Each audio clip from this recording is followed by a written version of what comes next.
एक छोटे से गांव में एक पुराना और खंडहर घर था। लोग कहते थे कि उस घर में भूत रहते हैं। कोई भी उस घर के पास नहीं जाता था। लेकिन एक रात एक लड़का उस घर में गया।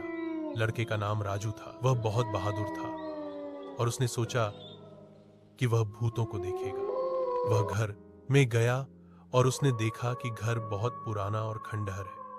वह आगे बढ़ा और उसने एक कमरे में एक भूत देखा। राजू ने कहा, मैं भूतों को देखना चाहता हूं। भूत ने कहा, तुम्हें भूतों को देखना है तो तुम्हें मेरी कहानी सुननी होगी। राजू ने कहा, हाँ, मैं सुनना चाहता हूं। भूत ने कहा, मैं एक समय में एक राजा था। मेरा नाम राजा विक्रम था। मैंने अपने राज्य में बहुत अत्याचार किया था। एक दिन एक संत ने मुझे आकर कहा कि मैं मरने के बाद भूत बन जाऊंगा। तो तुम भूत क्यों बने? भूत ने कहा, मैंने अपने पापों के लिए प्रायश्चित नहीं किया था। मैं अपने पापों के लिए मर गया और भूत बन गया। राजू ने कहा, तो तुम्हें क्या चाहिए? मुझे मुक्ति चाहिए। मैं अपने पापों के लिए प्रायश्चित करना चाहता हूं।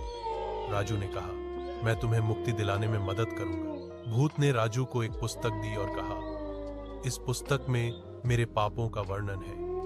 तुम इसे पढ़ो और मुझे मुक्ति दिलाओ। राजू ने पुस्तक पढ़ी और भूत को मुक्ति दिलाई। भूत ने राजू को धन्यवाद दिया और कहा, तुम्हें कभी भी मेरी मदद की जरूरत होगी तो मैं तुम्हें मदद करूंगा। राजू ने कहा, धन्यवाद, मैं तुम्हें कभी नहीं भूलूंगा। भूत ने कहा, मैं जा रहा हूं, लेकिन तुम मुझे कभी भी बुला सकते हो। भूत चला गया और राजू ने राहत की सांस ली। उस